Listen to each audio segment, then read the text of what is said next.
Good morning. The sun is shining, and quite obviously it's not 9 o'clock on a Tuesday morning. I'm not going to be able to join you live today, so I'm pre-recording you a little video and I'm enjoying the midday sunshine on Sunday. Hello there, I'm Julie from Julie Davis Flower Workshops and Flower Start, the online flower arranging classes. Now I've got a little bit of tidying up to do, and if you're one of my Facebook fans, you know that I quite often go live at noon on a Friday for a little bit of a Friday flowers session, and that's when I normally sort through my flowers that I've got in vases, pick out the dead bits and see whether I can reinvent the bits that have still got a little bit of life left in them so I can enjoy them for a few more days. And I thought, it's a lovely spring day, so why don't I bring my flowers outside to the patio table and sort them out here with you. So that's what I'm going to do. So first of all, I have got a jug here of 2 lots of daffodils. So I guess the smaller ones are actually narcissi, and you can see that these have well and truly gone over. These are supermarket bunches. So the narcissi, the multi-headed narcissi, were actually for daffodils reasonably expensive, but the plain old quite pale daffodils, again they're quite unusual because they are pale rather than that bright yellow. I actually managed to get those in the sale. They were for sale at my local supermarket for £1 a bunch, but because they had reached their sell-by date, they were 25p. So I splashed out and bought 2 bunches. Now the thing with daffodils is that they're sold dry in the supermarket, so as long as you recut the stem ends and put them in water, they will just spring back to life. So I must have bought these coming up for a week ago, and they're still doing really well. So probably having taken those dead flowers out of the vase, I could just keep the vase on the side here and it all looks perky and new. No need to take everything out of the vase and ditch everything straight away together. So the other arrangement I've got is a little bit more considered. The first one was a bit of a cut and plonk, and actually I used that. Oh, there's another flower there. I did the cut and plonk because I'd actually used the flowers to create, well, another 2 arrangements before, so I wanted just to make sure I got my leftovers in water so I could enjoy them. So at this point, I don't know whether you've been following along with my Julie and Julia project, the flower edit. I have set myself the challenge of making every single one of the arrangements in Julia Clements' first book. You can see where I got the inspiration from there. Her first book is called Fun with Flowers, a treatise on the art of flower arrangement, and it was written, I think, in 1950 and contains 85 black and white photographs of flowers through the seasons. In fact, it's not so much through the seasons as they're flower arrangements by type. I've had to do a little bit of research and go through the book and flag up the arrangements according to their seasons in order that I can make them in the right order when the materials are readily available, so I'm not buying things out of season. So this here is one of the arrangements that I have made, and I've also been blogging about them. So if you're not already following along with my blog, I will leave a link to that in the notes underneath the video. You need to go to juliedavisflowerworkshops.co.uk and then just find the blog tab and read from there. And as I film, I think there's probably 6 or 8 blogs on there already. So this was the last arrangement that I'd made, using Julia's flower arrangement as an inspiration. I've got some forsythia here at one side, forsythia at the other side. The heart of the arrangement has got Magnolia aquifolium, and then I've got my mix of my white daffodils and some of those smaller multi-headed narcissi. So from a distance it looks okay, but I can see that my narcissi have gone over. So these are a little bit older than the white daffodils, so it's only fair that they die in rotation. So they've been there the longest. So I may well enjoy this arrangement. I'm just dropping those down into the compost bucket for a few more days. And in actual fact, I've made it in one of my mum's old cake tins. So actually, I've had it on my sideboard in my dining room, but then I discovered that it was just the right width to fit on the shelf in a little alcove in our hall. So it's been quite nice, and I'm quite pleased that it hasn't actually tipped over. So it's nice to find somewhere where you can enjoy your flowers at home, just so you can notice them. I do like putting flowers in my hall. It makes me feel like I'm, living an extra special life, as if I'm walking into a hotel foyer every time I come home. So I've stripped both my arrangements back, and the question now is, do I leave them as is to enjoy, or shall I take the opportunity of making another arrangement out of Julia's flower arranging book? And I'm using her flower arranging book a little bit like you would a recipe book. So I'm trying to follow on with her ingredients, trying to mirror and mimic the flowers and plant materials she used, and also trying to source similar containers as well. So it's slightly bit tricky there, because I'm filming 70 years after Julia wrote the book. So the containers that she was using was probably the modern containers of the day, and these days we think of them as being vintage containers, which quite suits me because I do like going to the charity shop. And this weekend, in fact, I went to the Petticoat Lane Vintage Emporium in Ramsgate, which is about 20 miles from my home. So it's between Canterbury and Dover on the English Channel coast. So first time visiting there, I had an amazing time, and on my shopping list of things to look like, I wanted a banana shaped bowl, because I know that I need a banana shaped bowl in future flower arrangements out of Julia's book, and I couldn't find one. I found a gravy boat, but I thought no, it wasn't quite the right thing. A very modern gravy boat, well, modern in the sense of mid-century modern. It was actually made by the company called Midwinter, and I was toing and froing about whether to buy it, and I decided not to in the end. But for today's arrangement, I just need a straight up and down vase. So I've been through my workshop you'd think I would have millions of vases, but they're always the wrong size and shape. I have got a cylindrical vase which I bought from the where did I buy it from? The Eden Project in Cornwall many years ago. It's grey, and it's just got the slightest raised imprint on it, as if it was a dandelion clock that you've been blowing out, but just quite sparsely decorated. So I was going to use that, but I decided that the hole, the mouth, the opening of the vase was a little bit too narrow, and the whole vase was a little bit too narrow. So I've gone for option 2, which is a modern vase from IKEA. And I'm wondering now whether this is going to be a little bit chunky. Ideally, I would have wanted a straight up and down vase that was that shape, the same height as the neck, going all the way down. But I quite like this vase. It was from IKEA 5-6 years ago, cost me about £10. I bought it in the grey, and I do think it's quite a modern classic. So that is the plan for today, is to make an arrangement being inspired by Julia Clements' picture in her book and the few words of wisdom she's given alongside the picture.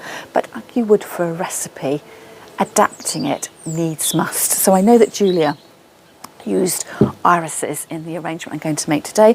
I don't have any irises.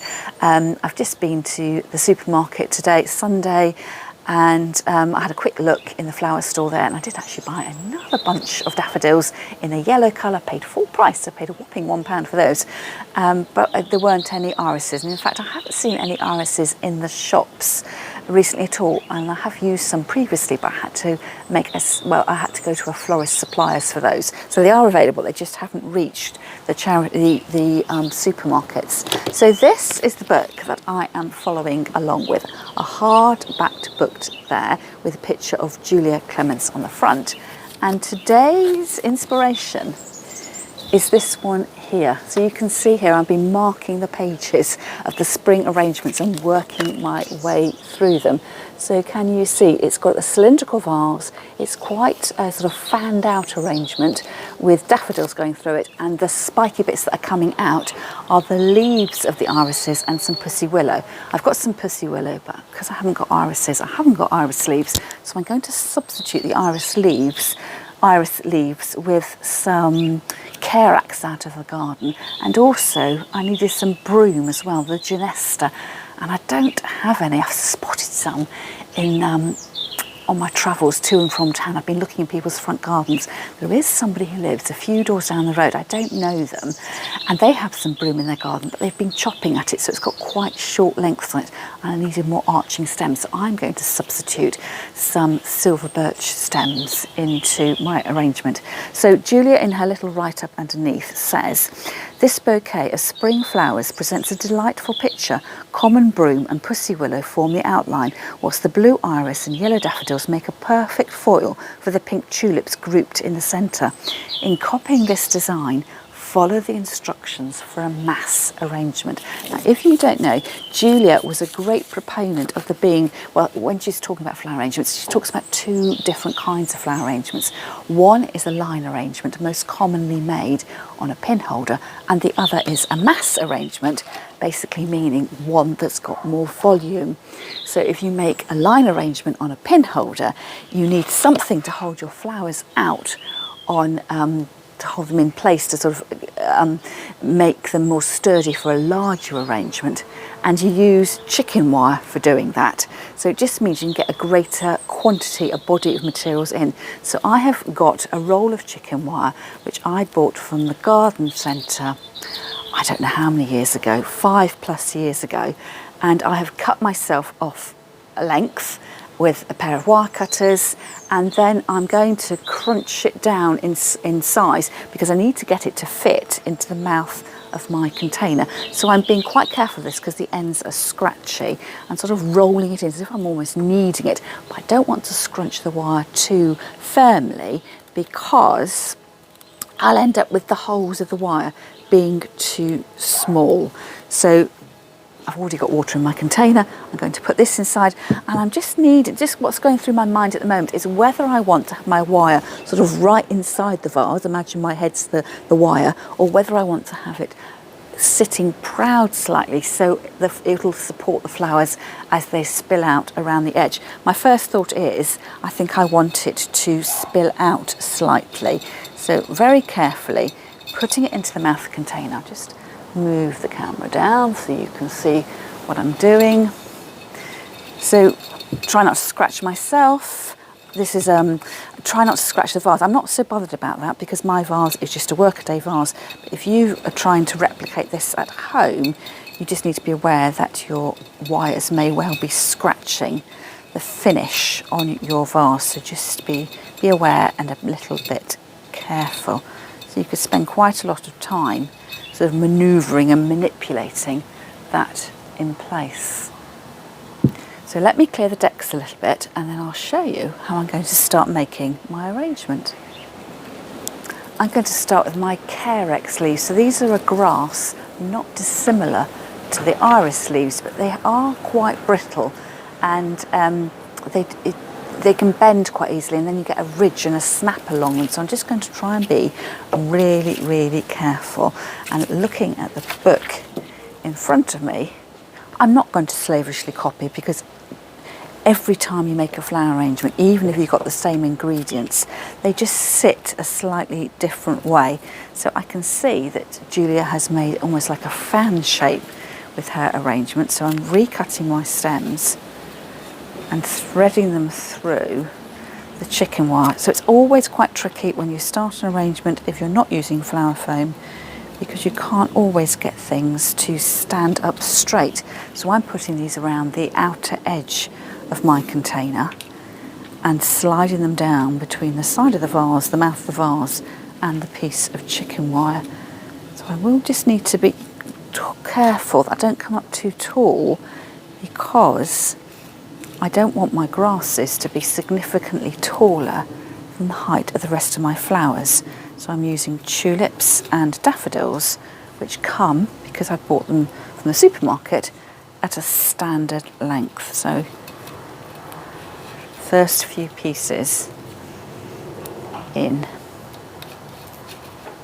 So this kind of arrangement would be something that you should be able to make at home as well, and particularly if you've got a well-stocked spring garden with your daffodils coming out. A little tiny bit early for tulips at the moment, but you could certainly pick daffodils from your garden and then, like me, supplement with things that you haven't got at home by shopping from your florist or from your supermarket.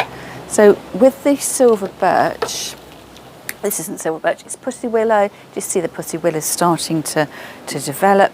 So it's got a nice wavy end to the stems, and I want to get a little bit of sort of an arching quality. I can see from the picture that the flower arrangement doesn't just all stick out from the vase, it sort of rests down underneath. So I'm going to use my secateurs here, using my scissors now as my bookmark, and just to recut my stems, take off the little pussy willow buds that are going to be in the vase, because I don't want them rotting off and shortening the life of my flowers, and then sliding those in. So it's exactly the same with the Carex grasses, that it's a bit like arranging spaghetti at the moment, and things are going to sort of want to fall down into the neck of the vase. So I want to try and prevent that happening, and it may well be that when I finish the arrangement, that when I look at it, I may need to just tease some of the flowers out so they do sit where I want them to sit. And I will need to make sure as well, although I've got water in my vase at the moment, I really need to top it up just to make sure that all my stems are actually going to be in water. So for these flower stems, I'm cutting my stems at an angle, because that means they can take up water more easily because there's a greater surface area. But when you're arranging your flowers using a flower frog, the convention is that you cut straight across, because you need to do that so you can impale your stems more effectively onto your pin holder. So I've got a sideways spread of my pussy willow twigs here. I went sort of in a semicircle with my Carex and a bit of a sideways spread over here, and then the next thing I'm going to add in are my silver birch twigs. So these are quite readily available if you know where to find them.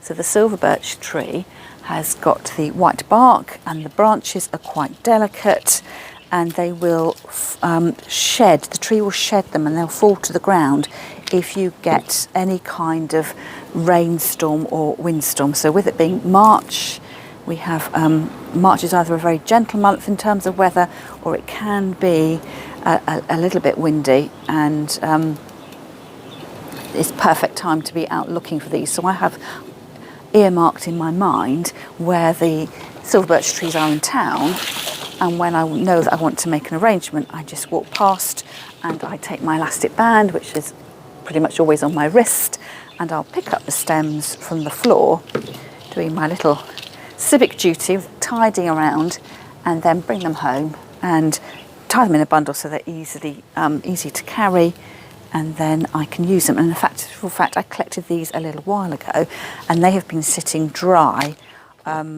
by my side path, ready to use. And I can see here what Julia has done is she's grouped her stems together. So again, like sort of arranging spaghetti kind of thing. In order, I'm not arranging spaghetti and putting each one of these stems in individually. I'm bundling them up. So I'm putting, 2 or 3 into my hand at once, and just being a tiny bit discerning about the ones I use. I can see here that the gentle tip of that one has come away. So I just want to have the natural shape of the silver birch. So I'm going to take off that stem that had that truncated section.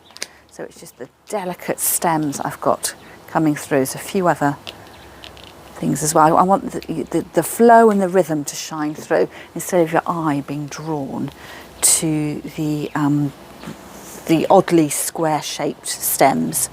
So as I put more stems into my vase, the chicken wire supports the beginning placements, and then the interlocking stems start to support the other flowers as well.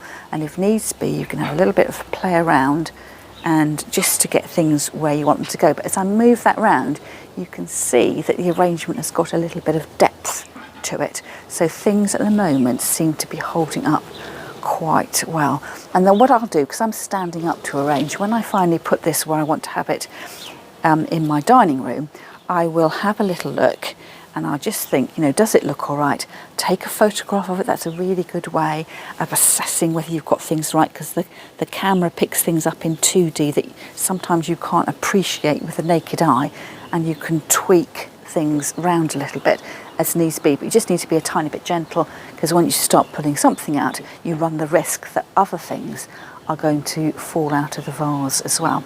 So next job is some of my daffodils. So I've got the daffodils I bought today. So I purposely picked the ones which were starting to burst into flower. Normally when I buy daffodils, I buy them when they are in tight bud, even tighter than this, because you want to enjoy them opening up at home. When with the more open ones, you get the impact straight away, but they're not going to last so long. So the open ones are going to die off faster than the ones that are still in bud. So I bought mine with a little bit of with more colour showing, because I wanted to have instant impact with this arrangement rather than waiting a few days for the flowers to come out in bloom. So I am going to use a mix of the open flowers and the closed blooms. So the rule is that you take your buds of your flowers, sit a little bit higher, and then as you work through to the centre part, down into the throat of your vase, that you will have the more open buds. Now as I put these in, they're sliding down the plug hole because there aren't enough stems in there yet, and they're just disappearing. So what I might do is to get a nice coverage of my stems to begin with. So remembering when you're arranging flowers in a vase, not all your flowers have to go down to the bottom of the vase. You can put them in at strange angles so they hit the side of the container, but you just need to make sure that you've got enough water so that your flower materials aren't drying out. So here at the front, I'm putting that flower in and it's landing about here, so I am going to have quite a lot of water. So what I will do is move this to my dining room, and then I will take my watering can with me, put my finger inside the mouth of the vase and keep pouring until the tip of my finger goes wet, and then I'll know that I've got as much water as possible. I don't do my final top up where I'm arranging, because I know I've got to, from the patio, I've got to open my kitchen door, I've got to go through the kitchen, and I've got to move through the house until I get to the room where I want it to go. And there's just that risk that if I trip or just, misstep, that the water is going to end up spilling out all over the place. So it's just a casual arrangement of flowers. So I'm going a bit dot, dot, dot, dot, dot, because I know for a little bit of contrast, I want to put my yellow daffodils in as well, and my tulips lower down. So I want a sort of a slight variation of colour, which is why I'm leaving it quite gappy. And now as I come and put the smaller flowers in, the more tightly opened, or they're not quite open buds yet, because I've started off with that lower level of daffodils, they've created even more stems in the vase, so that when I come and put these flowers in, the smaller buds I want to be a little bit higher, they will actually rest where I want them to go. Well, fingers crossed they will. That one there doesn't want to play ball. I think I'm probably just going to let that one go where it wants to go. So it makes a little bit of a change, considering your placement of the flowers. It's easy to do with spring flowers. Spring flowers really suit a sort of cut and plonk style arrangement, where you just recut the stems, put them into a straight-sided vase and let them do their own thing. But the art of flower arrangement is we're doing a little more thoughtful about it, and consideration of where the flowers go. And that's what's quite nice to do, is if you've got a little bit of time, you can just sit and take a moment, have the radio on, catch up with your latest podcast, and just take a moment to enjoy creating. And then I think you've invested a little bit of time then in your flowers, and I think you appreciate them a bit more. It means you've touched every single little flower, you've looked at them and thought, are you going to look right there? Can I put you somewhere else where you show off to best advantage? You're just investing a little bit of your time and energy. into the flowers. So you can see there as I start to put my much paler daffodils in, they're just giving a nice contrast, and they've got slightly longer stems, so they're just raised up a little bit. I need to bring some of that whiteness down to the bottom there, otherwise it's going to look like an arrangement of two halves. So I'm going to pick some of those out of my smaller arrangement here. And I'm getting to the stage now where I'm just slightly raising up my arrangement, because there are stems now, there's so many stems in there that I'm not struggling, but everything's interlocking a little bit more. So I'm being a little bit careful and sliding the flowers down so they sit where I want them to go. That one's fallen out, so I will put my white one in there, and then because it is still a bud, I should be able now to, yes, look, I can get that one to stand absolutely upright. So that looks really, really great. And you just keep layering up. So on this one, I've got some tulips to put in. Julia also put some irises in, although I'm struggling with a black and white photograph to actually discern where those irises are. I wonder whether it's just that she used the iris foliage. And actually, when I look closely, I can see another kind of flower. It almost looks like a daisy-like chrysanthemum there. Perhaps I need a magnifying glass to forensically examine these photographs. But it's all about just getting the gist. You know, we've all got our favourite recipe for making a Victoria sponge cake, but it's basically all sponge cake looks vaguely the same, and that's the look that I'm going for. So the tulips that I bought, these were also on sale as well. So originally the price was £3.49, and these were reduced to 88p each. So I bought 2 bunches. And what I did with the tulips, I took them out of the wrapping after the cellophane wrap, and I had them just lying on my workshop out of water for a couple of days, because I knew that I wouldn't be able to make the arrangement until this weekend, and I didn't want my flowers to open up too much. I didn't want to put them in a vase because they start to grow towards the light and they start to age. So I only yesterday put these in water, so I recut the stem ends, and the stems were quite floppy by this time, and I wrapped them up in some brown paper, left over from some flowers I bought in the Florist this week, and then put them with a small amount of water into a glass vase. So you can see here, I chose the glass vase because it would encase the tulips and encase the paper. So I was encouraging them to stand upright. Once my flowers are in the vase, the tulips will do their own thing. They'll continue growing and they will grow towards the light. So this will look really great, and it'll look the closest it will to the picture, my inspiration photograph. But over the course of the next few days, they will start to wiggle and move. Now, the only thing you need to think about when you're doing your own arrangement, hopefully you won't be moving yours around as much as I am, is to remember which way's the front. So I know that this arrangement's going up against a wall, so you're seeing the back side of it there, and it's going to be, you know, full face on like that against my living room wall. So every time I turn the vase around, I need to make sure that I'm locking it back into position so I can see where the front is. And when you're making your own arrangement, you will there's no need for you to circulate it around. You will be just working from the front. Sometimes I stand up to arrange, sometimes I sit down, a combination of the two, but you do need to think that once your vase is in position, you know, are you going to be looking up at your arrangement, down at your arrangement, or directly face on? And you may well need to do a little bit of adjusting. So these are going to be the last flowers I put in. I'm searching for my scissors, cutting away the elastic band, and the tulips have you know, a little bit of natural greenery. You always tend to find this outer, the lower leaf is a bit leggy, a bit fat. These ones are a tiny bit damaged, and I'll be peeling off anything that doesn't look quite so good. So I'm not needing the greenery for to fill out the flowers. I'm not having to cover up any of that unsightly flower foam, slightly looking flower foam. It's just going to be a loose, natural looking garden-esque arrangement. So I'll recut the stems, And here, this is where the tulips are going to be on my friend, because at the moment the stiff daffodils are standing upright and I can only get them to bend by putting them in at quite an acute angle.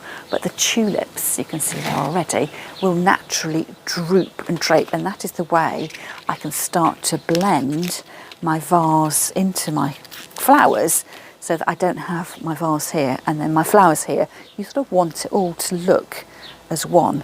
So I'm taking advantage of the natural arching quality of the tulips. So I wiggle the stems in. And some of the flowers are going to be on little longer lengths. Some of them will be a little shorter. You always want to recess some of your flowers. That means putting them in shorter so that your eye can travel around the design. It just makes it look more visually appealing and you take everything in. So that flower there, put in the middle, was probably only about that long.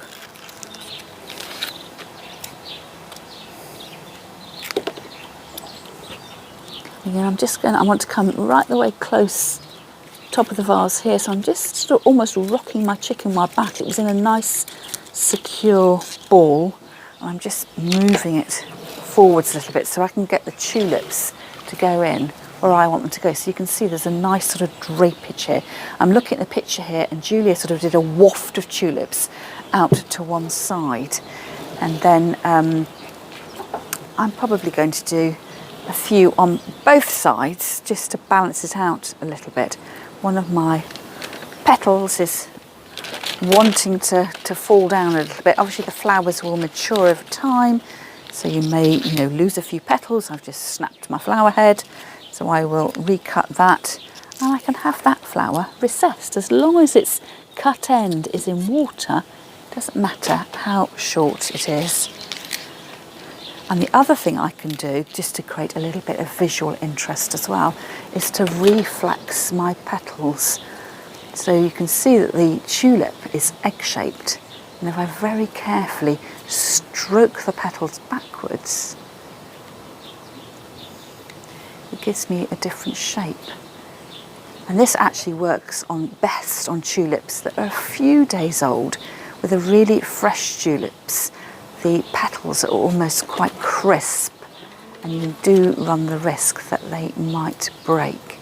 But it almost makes the tulips look like poppies, especially if you do this on the reddish toned ones. And just look how beautiful that is down in the middle of that tulip. So it's a great way as well of you're just adding a little bit of focal interest. People, you'll have your friends and family looking at your arrangement and thinking, oh, what is that exotic flower? And you can say, it's a tulip. I've just reflexed the petals.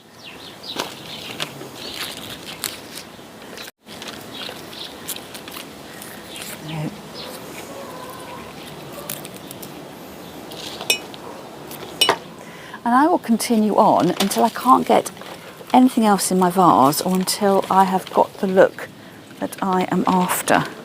So I think probably I've got time to put, oh, I've just snapped that again, so don't rush too much, don't do too much talking while you're working, but I don't need to discard that. I can just have that tucked down. And even though my arrangement is going to be front facing, all front facing arrangements have a slight sort of edge to them. So a front facing arrangement is more like a sort of 3/4 arrangement, really.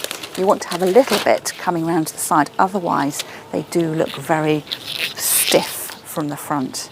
So I will peel this leaf off more gently like that, and then I want to bring, because there's quite a high contrast between my reddy orange tulips and my daffodils, I want to bring some of that colour a little bit higher up. So again, I'm adapting. What worked for Julia and what was Julia's taste isn't necessarily mine, and I want to create an arrangement that I'm going to be pleased in. So just the same as if you were following a recipe for a new meal you were cooking, you'd leave out the seasoning if you knew your family didn't like it, or you'd adjust it a little bit depending on what you had in the store cupboard. So I can see that I definitely need at least one more tulip. I've got a tiny bit of a gap on this side.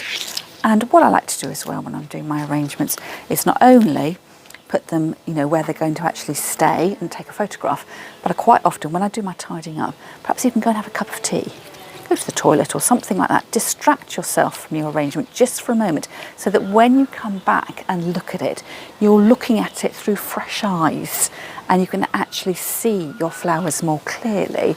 And I think any adjustments or things that don't quite sit right for you can be more easily adjusted. So I think I am pretty much there at the moment. So I do hope you've enjoyed today's video, and what I will do is I will put a picture of my completed arrangement in the community pages here on YouTube, and if you are a member of my Facebook group, I will put some photographs in the group as well so you can have a look. So I hope whatever you're doing today, you have a great day, and perhaps, fingers crossed, the weather will be like this on Tuesday and we can really start to enjoy some great spring weather. So that's all from me for now, and I'll see you again next time.